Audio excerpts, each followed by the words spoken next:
Hi, how are you? I am wonderful. How are you? I'm great. I'm excited. Yeah, Yeah, we're back. we are back and we're alone today. We're alone and we're back. That might be a good or bad thing, but I know we had Mike and Megan last week and just so many people tuned in to watch that and so many comments to us and Mike and Megan mhm. about it. It was amazing and we are definitely going to have them back sometime soon. Yeah, they were so fun. But today I thought we would tackle a question that seems to be emerging in all different couples that I'm coming into contact with. Oh, I know what it is.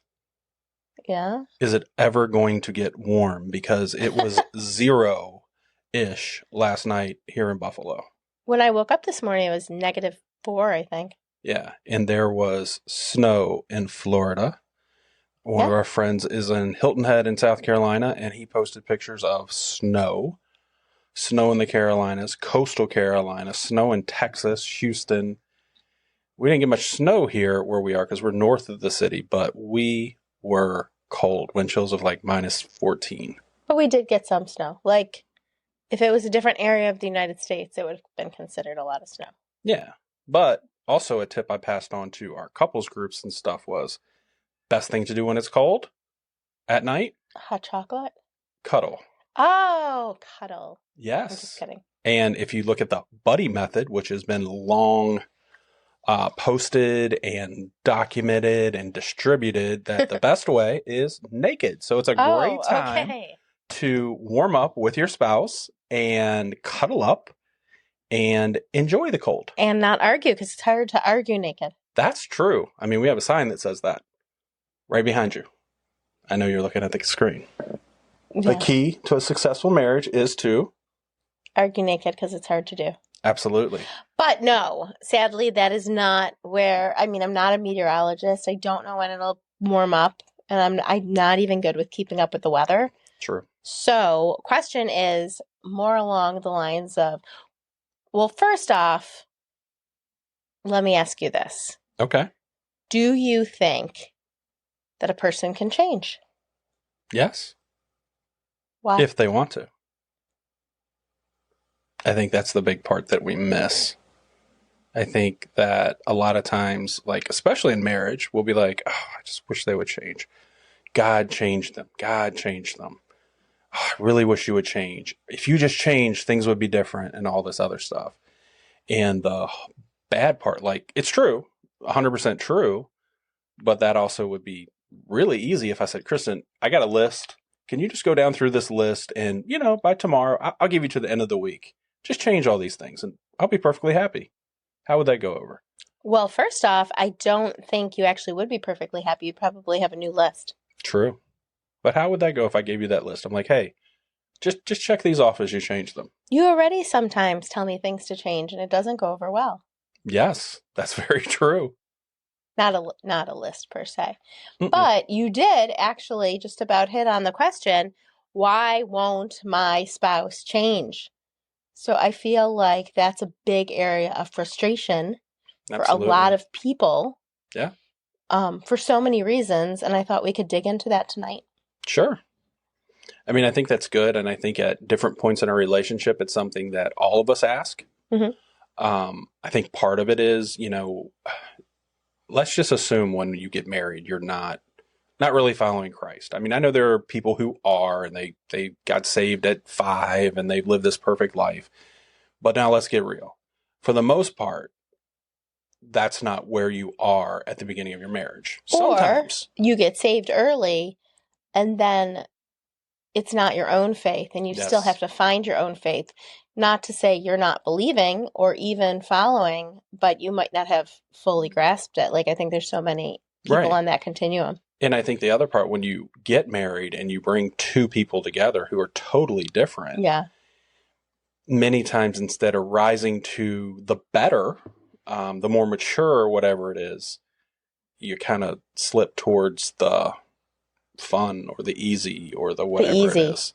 So I think that's a problem. So when you come into a marriage and that's where you are, like I said, it does not matter where you are. I mean, we do premarital, and there are some people who are right there. They're great. They own their faith. and, they're ready to be married. Some younger, some older, depends on where you are. But for the most part, you are not 100% equal in your faith. You're Right. not And at the, that's not just premarital, right? That's yeah. throughout. Well, that's what I was going to say. And as you get married, as two people come together, even going through like 5 years, 10 years, 15 years, 20 years, for the most part, you may be paralleling each other, but think of it more as like you're in a little race. Like one of Hmm. you's ahead, then the other one takes the lead, and the other one's ahead, and Right. when he's like, it's there's not that many times when you're just riding side by side in your faith and where you are, Hmm. um, with what you do with your day, with how you view God exactly. Yeah, we view God the same way. Don't get me wrong. We really, really do. But, I read more. Um, to me, that's like a huge part of it. Like in the morning when I read my Bible, I do the devotions and stuff.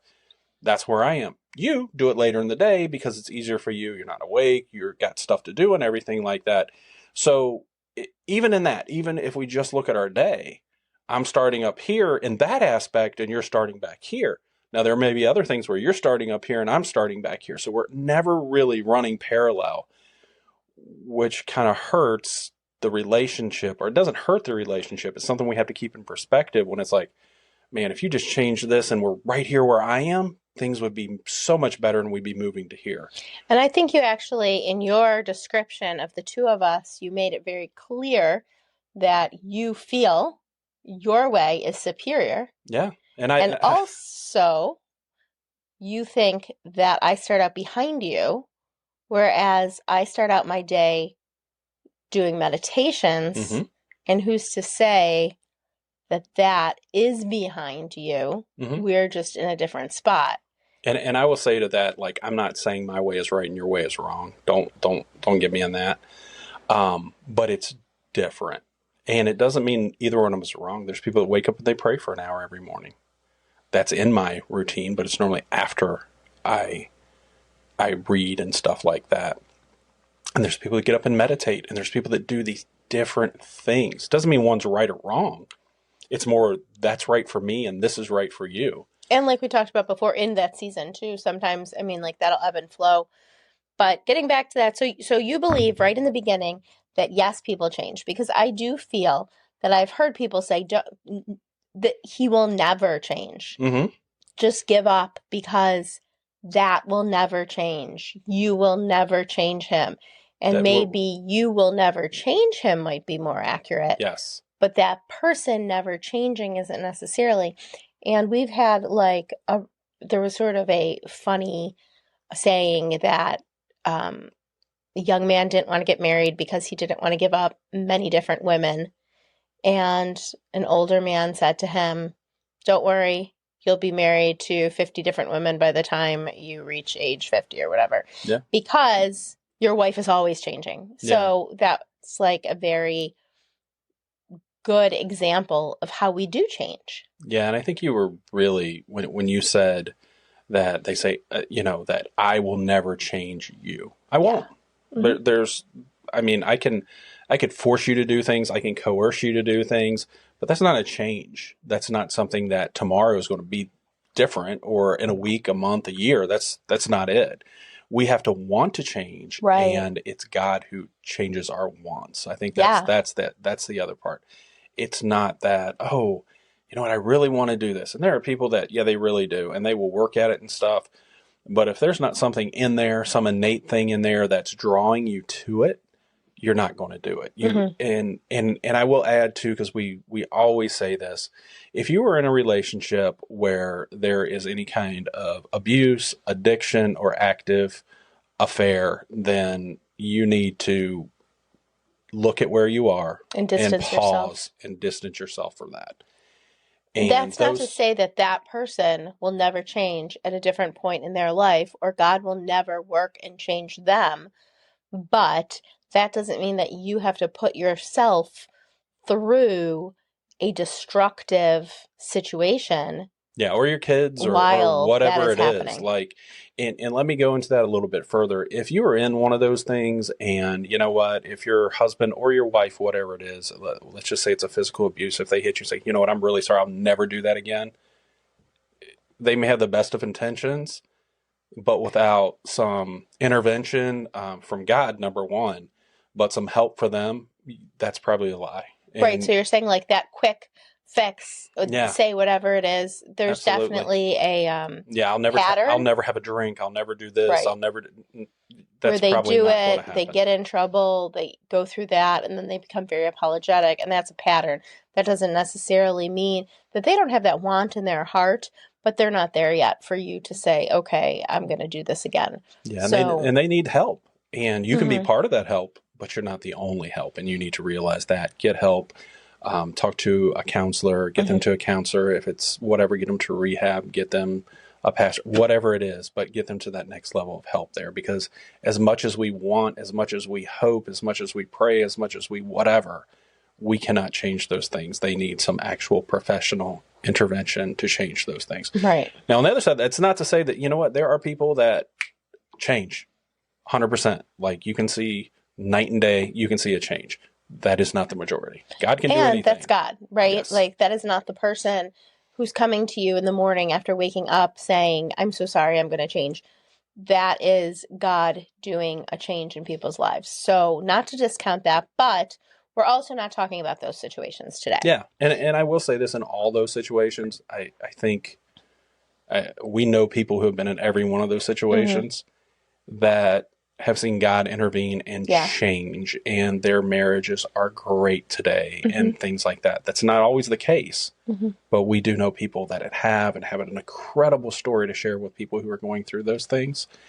And if that is you, we'd love to talk to you and, and let you share your story, because there are people out there that need to hear these stories as well. That is a really good point. We're definitely looking for other couples to share stories of overcoming. Mm-hmm. So, any area where you have overcome by the grace of God and by doing it God's way, um, come and share. We would love that. And, Yeah. our story, we have a lot of overcoming in too. Yeah. Um, And I think in different seasons, there's been pretty much all of that stuff. mhm. And so we don't speak to this as someone who doesn't know or hasn't been through it. Yeah, the hard Um, stuff. and we do understand it, and how hard it is. Some of that with each other, some of that with other people and stuff, but we do understand it. Yeah, absolutely. Um, but yeah, I mean, that's it. And if you do have a story you'd like to share, if you would like to reach out to us, you can just email Kevin@marriageinthebuff.com Mhm. anytime. We'll get back to you. But other than that, the day to day, I think that's the bigger one. That's the one that like 90% of people deal with. Yeah. So, like, going back to what you said, you've got someone who feels they're ahead Mm-hmm. and someone who feels they aren't, or even that someone is feeling like another person has work to do, Yeah. right? So I know we've talked a lot about that, and I think that's a major frustration in a lot of people.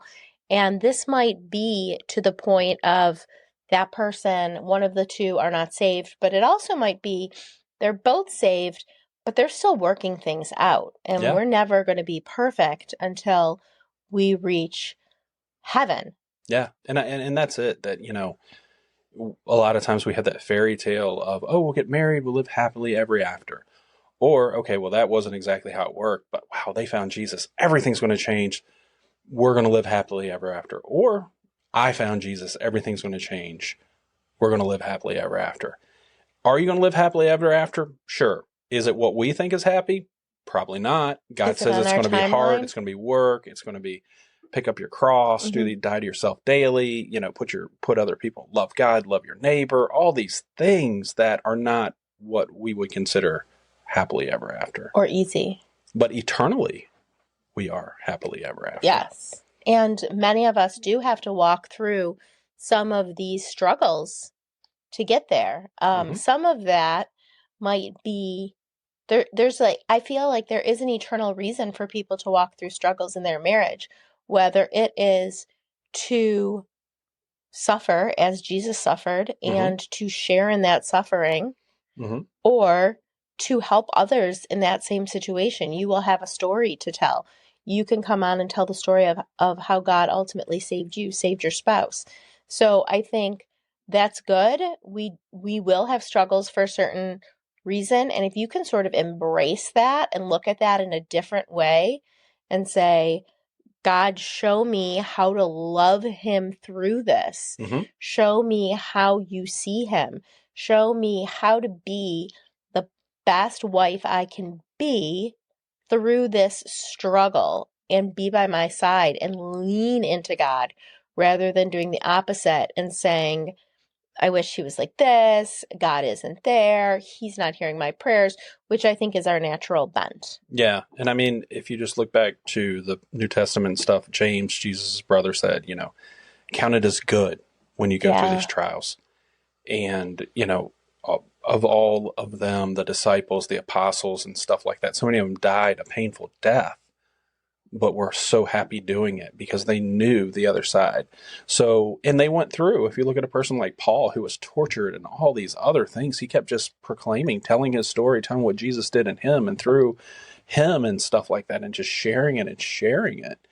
And, that's what it's all about with us. It's also sharing our story.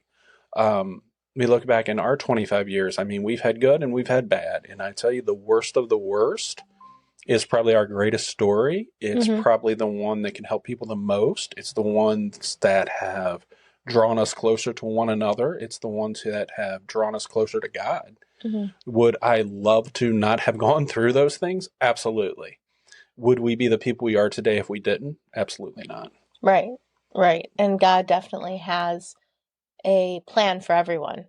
But I think the day-to-day frustration is something that everyone can understand. Yeah. You have talked about that 1% change. Yeah. And as you are maturing in your walk, or maybe after you found God, or after you've come back and hey, I have been doing these things, or I've been treating people this way, or I have been living this life that is not God pleasing. How do I change? It's almost impossible to just shut it all one day, like you said before, and just change. Now, can that happen? Absolutely. Anything can happen with God, but is that how it will definitely happen? Is that the change? No. So can you speak a little bit to that 1%, that little tiny increments? In Atomic Habits, James Clear talks about that, the 1% change. Like, if we want to change everything in our life, we can't do it all at once. It's just, I mean, God we're can not do made anything, to do that. But as humans, we cannot just change absolutely everything. And we can maybe for a day or two, a week or something like that. Yeah. But the reality is the old self will creep back in. So what he says is you do it in little pieces, 1% changes. So if you just look at a circle and, the top, 12 o'clock, you're going this way. And if you do just a 1 degree change, so say, you know what, you want to add prayer into your daily life. So you start for 5 minutes or 2 minutes. And then the next day you do 5 minutes and 6 minutes and 7 minutes and 8 minutes and 9 minutes. By the time you have gone 180 days, 180 degrees, 6 months, you have totally about faced. Yeah. And that's biblical too. When we think about it, it's like, what does it mean to repent? It means to turn from the things we were doing and walk the other on direction. about face and walk the other direction. So, as easy as it is for us on the other side of it, if someone's struggling with something, maybe it's alcohol, maybe it's porn, maybe it's the way they talk or whatever it is, for them to change everything and never look back, it's really, really hard. Now, we on the other side, we're very judgmental. It's like, oh, you changed, but look, you did this and you did this and you did this and you did this. That's why time is the ultimate tell of it, because you know what, we can't change it overnight. We may want to with all of our heart, and we can give it to God, and sometimes he does, sometimes he doesn't. But if we make those little changes every day, okay, if it's alcohol, I'm not going to a bar again. I'm not going to a liquor store again. You know what? Those friends. Why am I going to hang out with this friend? Right. I'm not going to this place. I'm not going to eat this because when I eat this, I really want to drink. I'm not going to be with this person. I'm not going to watch this. I'm not going to. But all of those changes in time equal what you're looking for. And I think that's how we have to look at it, especially in our relationships with our spouses. And it's really, really hard. And it's really hard when you're in a hard spot, when things are really bad. Because when you're in that spot and you do it, and it's like, all right, 1 degree, 1 degree. When you're that person, 1 degree, well, I did this, I did this, I did this. Mm-hmm. And then there's going to be somebody, whether it's your spouse, your kids, a friend, a family, someone who's looking in from the outside and says, they don't see any of those things you've Those done. little They just one see, oh no, degrees. you're still right here. You're Right. supposed to be here, but you're right here. Well, but I was here. And that's the thing. We have to, and as spouses in that situation, we have to look for those 1 degree changes. We have to look for those little things. It's like, well, you know what? He did this, but he didn't do this. And I think that's really where I wanted you to go with that, because I think that we, with the best of intentions, want to have our spouse let's say, be the leader in the family, or work on communicating, like when they come home, and have that open communication, or work on supporting whatever that thing is, that mountain that we're working on. They want that, and that's good. But the way that they come about doing it might actually sabotage those 1 degree changes that their spouse is doing. Yeah, you need to be their cheerleader. Yes. Not the one pointing out, oh, well, you're still doing this and you're doing that, and you need to, number one, give it to God. And the thing that you need to do, it's not, oh man, well, have Kristen change this. No. Have Kristen encounter you. Yeah, one. that's good. And let me see her the way you see her. And then the really, really hard part, let me see myself the way you see me. Because Kristen could be a horrible, horrible person. But so am I. Yeah. Yeah.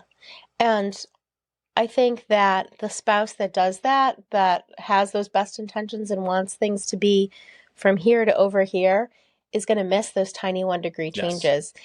And then what ends up happening, and you've said that this has happened to you, by me, by other people, that picking on the things you haven't done sort of deflates all of the effort that you've been putting in. Absolutely. You just feel like you will not win. You just feel like, I've done this, and this. I'm trying my hardest, but you don't even see it. And I think that's the other part. We need to name it and tell them, hey, we see this part. It might be a little tiny thing, but we need to encourage them and say, you know what? I saw you did this. I appreciate it. I love you, and keep that moving, because it doesn't matter what you're doing. If you've got people that are just putting you down, that are just calling out everything you do, it doesn't matter who it is. You're not going to want to continue to do what you're trying to do. Yeah. You will get deflated, and you will quit putting the effort in. You will walk away. You will look somewhere else. You will just, you may have sabotage 5 degrees of change and go back 20. Yeah. And that's it. The 1 step forward, 2 step back. Absolutely. And it's like, they may have made, it may have been 5 degrees, like you said, and they might go back 50 because they're defeated, and they just feel like they're alone and they can't do it. And that's part of it. We are meant to do life together. Mm-hmm. We are one. And if one of us wants nothing to do with the other one, if one of us is just trying to push the other one off, or shed the other one, or build a wall between the other one, we're not one. Right. And the person on the other side of that, they're not going to want anything. They're not going to put in the work. They're not going to care. And I think that's dangerous. We talk to people all the time about things like this. As people are married and it really doesn't, I'm not even going to say for longer, because there's people who have been married a year and fall into this whole thing. Yeah. But as a whole, where we see that as people who have been married, I don't know, there's that I want to say sweet spot, that bad spot, somewhere between 6 and 9 years, mm-hmm. that 7-year itch, or whatever you want to call it. That's real. That's when people, normally in a marriage, you come together. That first year, you're kind of learning each other, and then you're like, oh, this is kind of weird. Then you might have a baby, get pregnant, have a baby. You're going through kids and stuff like that. And then somewhere around there, that 6, 7, 8, 9 years, it's like, whoa, where am I? Yeah. Like the guy's like, what am I doing? What am I getting? I go home. I've got kids. I got my wife who's frustrated and doing all this stuff, and wants me to do all this stuff. Yeah. And then you've got the wife who is like given everything up and lost her identity and changed everything. And, so you've got two people and you're just growing apart. And that's all about perspective. And if you don't work on it in those early years, you have danger of getting to that. Yeah. And honestly, the longer your marriage goes, the further you can grow apart. Mm-hmm. And there will come a time when you're just one of you, if not both, you're just like, well, what are we doing? Right. I don't even know you. Yeah. So I think in all of that, that's a really good point that one of the two is going to want change at some point. I think you did say it's not us that's going to change. Or change the other person. Mm-hmm. So as much as we can belittle them or we can pick out what's wrong, or even if we feel we're doing a great job at cheerleading, we also may not see as big a change as we feel like we should see. And I think in that case, we just really need to continue, whether it's some change, no change, whether you have a spouse that's not even saved, give it to God, right? Like continuously. And continue to give it to God. Yes, continuously give it to God. Pray. And I was reading and a verse came up today that I thought was perfect for this, because I'm really thinking like it's about waiting for God's time. Mm-hmm. Which is not easy. Right, which is not easy. And we want things on our time. And I've heard people say, oh, I have been praying for my husband for 10 years. I don't think it's ever going to happen. But that is our faith that we are losing. It is telling of how we view God, right? Yeah. It's putting God in a box. Yes. So the verse I wanted to share, Psalm 27:14, wait for the Lord, be strong and let your heart take courage. Yes, wait for the Lord. And that's hard. I mean, today in our society, we're an Amazon society where we want it now. Yeah. If we have to wait more than 2 days, is it worth the wait? Right. I mean, we weigh that in our mind. If we're buying something, is it worth the wait? It's funny when you look back and think about this, depending on your age and stuff like that. If you were an adult pre-COVID, and depending on where you lived and everything, but honestly, if you're an adult pre-COVID and you would go out on a date, you would go to dinner. You would have to wait for a table a lot of the time. If you went to dinner on a Friday or Saturday night in a bigger place, in a good place, you were going to have to wait you had to wait. There wasn't as much takeout. No. But now when COVID came around, everything shut down and then things started to open up, and then it was like takeout. And then when everything opened back up, there was the signs of, oh, well, it's going to be longer. We don't have people, staffing, and all this other stuff. And now, I don't think we ever rebounded that whole area or anything. And dining out can be a challenge just partly because of that. But let me tell you something. If I have to wait, I am very impatient. I didn't used to be. I remember you used to go on a Friday night. Hey, there's a half an hour wait. There's an hour wait. Remember you go to Outback and they'd be like feeding you bread and blooming onions in the line because it was an hour and a half long and stuff like that. Or things like that. And if the older you are, the more you remember that. You get a text. Remember before you you could. Yeah, you had that stupid thing that you could go basically outside, and then if you went any further, it wasn't going to go off. So you had to stay there. Now you can go to a store, do whatever, somewhere nearby and stuff. But we are frustrated with the little bit of wait and stuff we have right now. And that's just the way we've changed our whole society. The Amazon things, like if I can't have it in 2 days or less, I really probably can find it somewhere else. It's going to get it to me. And that's a good analogy. The waiting with dinner, waiting with Amazon, like the cultural analogy. Yeah.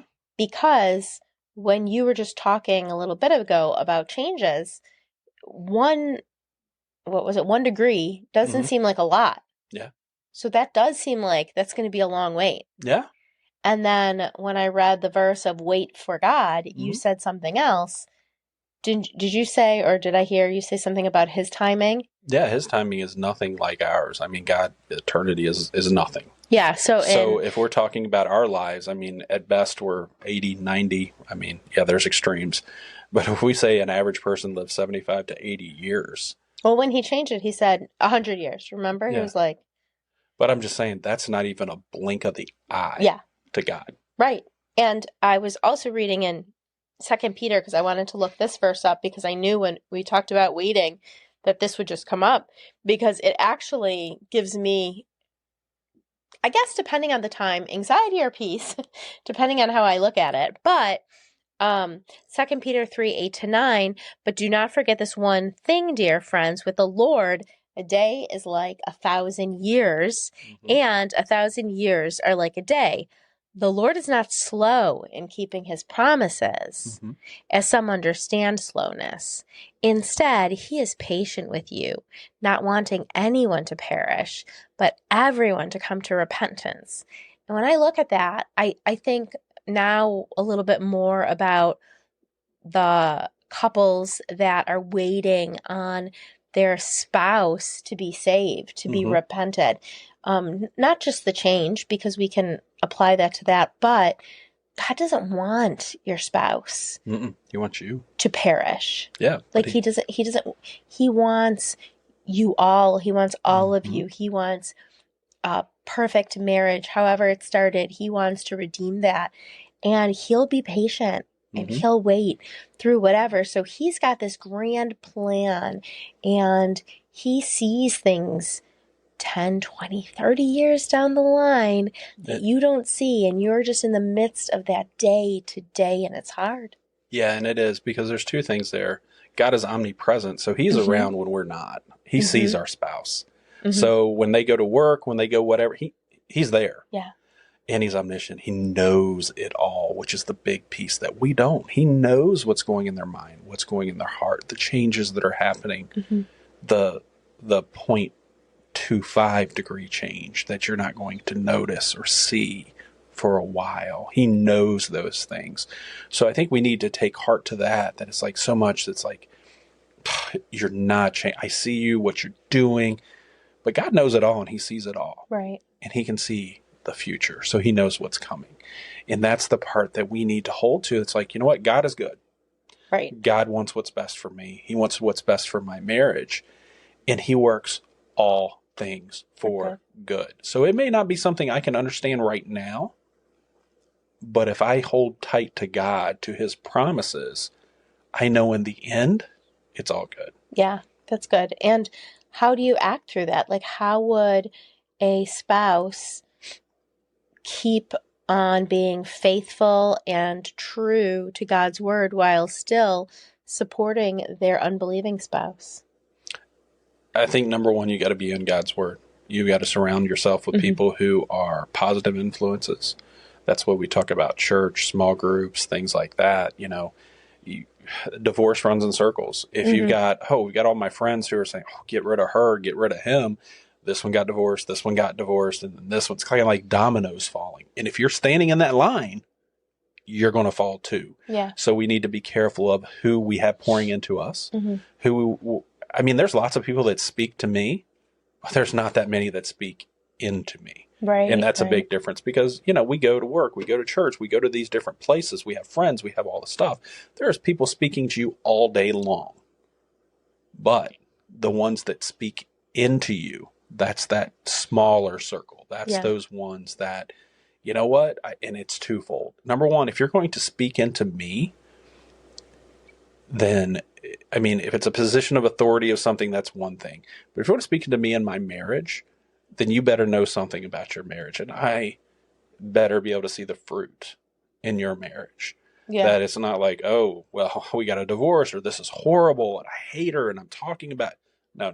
You don't get a right to speak into me. That's really good because without a doubt, you have to have those people who are pouring into you and giving you, because the most important person in your life isn't. Like you're lacking that, right? So you have to, but then I think also you have to make sure you are keeping things in priority. Yeah. So I think putting God first, but still putting your husband as the most important person in your life. So not having them feel that you think lower of them because they're not a believer or that you are more superior or that you are cutting them down, but living your faith out in a way that will attract them to Jesus instead of repel them, or instead of feeling like Jesus is coming between the two of you, but showing them a love. Like you, it says in the Bible that you can bring your spouse to That's Jesus. what I was So just thinking. how? I can't remember what verse that is, but it talks about being unequally yoked, and Hmm. that, and I think it was the wife, if your husband is not a believer, and Hmm. that, you just live it out. You love them, you show them God's love, and this is how you do it. That's the change agent. It's not you, it's God, but it's God working through you in everything you do. It's the way you speak to them, it's the things you do for them, and things like that. And a lot of times it's not immediate. When you're talking about that, I thought about a couple things. I thought about the one book. It's one of the Jimmy Evans books. I don't remember which one it is. It may be Marriage on the Rock. But he's talking about when a couple came to him when they first started, and same thing, that the husband was cheating on his wife, and she knew it, Yeah, and yeah, she that, yeah. stood by him. She would make him Hmm. dinner and stuff, and he's like, "What are you doing? You know what I'm doing. I want to divorce." And she just kept doing it, and he finally agreed to come into counseling, and he walked in with Jimmy, and he's like, "I just don't understand this. Like, how can she love me when I'm unlovable? Right. When I'm doing these things." But long story short, that's what got him. That's what saved him. That's what saved their marriage, was her actions. It wasn't her scolding him. It wasn't her calling these things out. It was her Right. loving Not them. nagging, not talking about him, not talking down about him to others. Yeah, and I will add a note. We have a couple who we have known for probably close to 20 years, and the wife is not a believer, and Mm. it does not stop him from loving her. Right. Um, like, it does not stop it. I can't say it doesn't change anything in their marriage, but he loves her. He prays for her. He goes out of his way to show his love each and every day. Yeah. Um, and it's been close to 20 years Yeah. that we have known them, and he's not given up. No, he's faithful. And I read, I think it was on Family Life's website Hmm. today. I was looking up that those verses I wanted, and this Hmm. popped up, and it was a story about a spouse who wasn't a believer Hmm. and became a believer. His wife was, and one of the things he said was, make your spouse the number one human being in your Yep. life. And then just one little part of it. There's a bunch, but he put, over time, I saw her devotion to Christ actually reinforced her love for me Hmm. and made her want to strengthen our bond. And instead of ignoring me in favor of Christ, the church, and her Christian friends, she redoubled her efforts to be a caring, thoughtful spouse. I Yes. could see that I was still the most important person in her life, just as she was in mine. And in this story, obviously, it wasn't exactly like they married. Like, she found Jesus Hmm. before he did. And I think there's also a danger in that, Hmm. of making someone feel really uncomfortable. Hmm. And instead of that, you are like, I think the biggest thing to do is take that burden off of you. Like, it's not going to be us that makes our spouse believe. We're just going to obey and do what we're called to do. So, like, give that burden to God, Hmm. because he's the one who's going to work good things, and then follow what we're told to do. We're told to love God. We're told to love those closest to us. Our spouse is closest to us, Yep. and that doesn't mean hurting them. Yeah, and I think that's a big thing. Like it, and I never really thought about that. What we're going to talk about tonight. I'll just say this: this is all Kristen. I didn't. This is her discussion, her leading her topic, her everything, and I'm just kind of talking it through as we go. We didn't talk about this before, but that is a huge thing, that there will be one or the other that somehow finds Christ, and things change. I mean, we all know that things change. Your heart changes. It changes from the inside out and stuff like that. And there's a risk of that when that happens. It's like, you know what? I'm headed this way, and they're headed this way, and that's okay. And we just keep working towards that. but that's not the way it works. That's not the way it's meant to work. The Hmm. law of priority, which is exactly what you said. It's God, your spouse, your kids, and then everything else will fall into place. And with that, I mean, Jesus said it. Love God, love your neighbor. Your closest neighbor is the one you sleep with. There's Hmm. there's nobody closer. And if you sleep in Right. different beds, to get together, it's okay. It's still your closest neighbor, whatever. So we cannot neglect that first Yeah. relationship here on earth. I mean, we see it all the time with like kids, like when people, especially normally it's the mom who with the kids, you have that bond with them as they're growing and stuff. And that Hmm. bond doesn't separate or mature as the kids get older. So we're putting the kids in front of our spouse. With guys, it's work normally, or and they're like, oh, if I can just get this money, if I can just get this promotion, if we get a bigger house, then we can go to Disney World, we can get a new car, and we just keep putting those things Right. It's in things there, that pop in. Yeah. and that's the problem. I mean, God makes it really clear. It's God, spouse. That's it. You And regardless of how your spouse is doing, you are one, but you are still accountable for your actions. Absolutely. You are still going to be accountable at the end. There is not going to be, just like you've said, Adam has blamed it on Eve, but she gave me this. There is not, and whether we're talking headship or that, Hmm. there is not still going to be a day where you are not going to come before God and still account for your actions, which include loving your spouse well through it all. Yeah. And I mean, and that's a huge one, and I think like sometimes we use that as like the scapegoat. Well, they're just unlovable. They're not a believer. They want to go, they want to go out. They want to be with their friends. They don't come home. They do this and that. It all sucks. I get it. But you still love them. You make that choice every day. And that's it. A lot of people want love to be a feeling, which there's a little feeling there, good and bad, but it's an action. It's what we get up and choose to do every day. It's what when reality slaps us in the face, we still choose to do. And I think that there are two things that you had me think of something. Like there's the spouses that don't want to work at the marriage, that are going out, Hmm. that are not there, that are not present. I think that is obviously more in line with what we talked about, like the abuse, things like Yeah. that. Because when someone's visibly leaving the Yeah. marriage, visibly walking away, you can still pray for them, you can still love them, but that doesn't mean that you also accept that behavior in your day to day every single day. If someone's Hmm. coming home drunk every morning in front of your kids, you still have to put boundaries up. Yeah. And you said to begin with when we talked about that, it doesn't have to be a forever boundary, but you Yeah. do need to put up a boundary for your safety, for your kids' safety, for things like that. And it's not always the guy; it's the girl sometimes, Sure. Oh, whatever it may absolutely. be. I didn't. Yeah. But you need to put up those boundaries.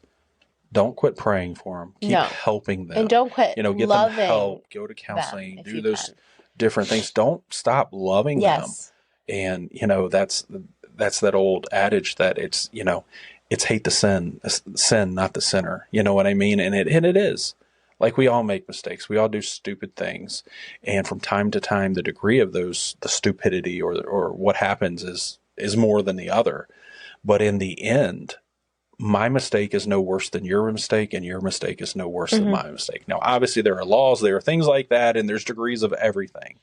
But when God looks down on you and sees it, you know what? We're all guilty. He sees Kevin as guilty, and he sees Kristen as guilty, Right. and that's in his eyes. Yes. But I do think that the majority of it is more of these day to day. How do I get him to do this? How do I get him to open up to me? How do I get him to fill Yeah, in the blank? yeah, and I Um, mean that it is. And I'll tell you as a guy, and I have told you this many times in our I know what marriage. you're going to say. If you nag me, I don't care what it is. I truly do not care what it is. If you won't leave it alone, if you keep bringing it up like time and time again, I'm not going to do it But that's you and your just to just stubbornness. because I That won't isn't do it. everyone. I would say that's guys. I mean, I hear you, there but comes a point where you just have to say, and it might be something very stupid like Put the toilet seat down. Take out the That's garbage. one we've never had. But yeah, but like something really stupid, the cap on the tooth, whatever it may be. Listen, if you have said it to me 20 times. Do we have something like that? Do we have something like that? Yeah, that I nag you about and you won't do. Is there something stupid like that? I don't. I can think of things that you nag me about and I don't do. Oh yeah, I can too. Because I'm so pleasant. I don't complain to you about anything. I do when it happens. I do say it. I'm just a but happy I don't person. Go on with it. I don't. I think we have. I think I have changed in so many ways that you have nothing. I have let go all those you just have little annoying nothing things. For me, I'm a very patient. But I will say this, person. and I know Kristen will say this as well. And I own it. You know, if God can change me, He can change anyone. And yeah, but He does that with all of us, and we're all crappy. So I agree. It's not just you. Thank you. You're welcome. I love you. That's one of the nicest things you ever said. Oh, wow. Okay, well then let's end it on that because I don't think I'm going to get better. You don't think so? No. Well, I will say, like, if you are on either side of that, if you are the one who feels you can do nothing right, if you're the one that feels like your spouse is just against you, don't give up. Yeah. Keep doing what you're doing. Do the 1 degree changes. And if you don't see the 1 degree changes and you feel like everybody thinks he's great and he's really not that great and if only, like, let that go. Give it to God. Absolutely. And Give it to take care of God. Worry about you. Because you could drive yourself crazy. Love them well. Love them well. Because part of loving them well is knowing what to say and what not to say, and knowing when to say it and when not to say it. So I think that's a big one. We're all not great at that, but no, we're not. But give it to God. Yeah, give it to God. Seriously, if you're in doubt, give it to God. Doesn't matter which side you're on. Just give it to God. Yeah. Take a pause and give it to God. Pause before you speak. Give it to God. He'll give you different words. I promise you He will. He does it to me. Like, there'll be something in my mind. If I give it to Him, if I just give it that little bit of time, either 1, I don't say anything, or 2, what I say, it's not my words. Because mine were not that nice. So do it. Give it to God. Give it all to God. Next week, I don't know who we'll have TBD. Or what we're doing yet. So we will cross that bridge next week. We do have a marriage retreat. Yes. Next week. We will have January lots to talk about. 31st through February 2nd. It's our vision retreat where we so exciting. Try to get on the same page for the year. We'll be going out into a secluded house. Yes. And the house might not be in a secluded area. But the couples will be secluded in the house. Absolutely. To work on their year. Yeah, you get some time with us where we kind of guide you. There's a book that you go through. We also have fun time, game time, talk time, all that kind of stuff. Lots of food. But we do have spot for one more couple. If anyone's interested, reach out to us. Email us, kevin@marriageandthebuff.com. Yep. We'll get you all the information. It is January 31st through February 2nd. So coming up. And then the really cool thing's not too far off. At our church, we're doing a marriage conference. Yeah, we can. That will be March 14th and 15th. We'll talk more about that. But that's going to be a lot of fun. I know one thing that we thought about talking about this week was the importance of things like that. Like, you need to, at least once a year, putting the extras in. Just put that extra in, whether it be a marriage retreat, whether it may be a marriage conference. Like I said, we're doing one here. Family Life has Weekend to Remember all over the country. They do that. Crossroads down in Cincinnati, they do couples camp in late April. We go to that. That is amazing. You got 700 couples back in the woods, unplugged, doing life for the weekend. There are so many different things, but take the time to invest in your marriage at least once a year. Because I think there's enough there. Yes. Like, there's a lot of great ideas. That'll be a fun topic. Absolutely. But if you got any questions for us, reach out by email. Send them in. Send them in if you'd like to come talk with us or talk via the internet or whatever it may be. We can get you on. We'd love to talk to you. And that's about it, guys. Have a great week. Stay warm. Cuddle up. We love you guys. Bye.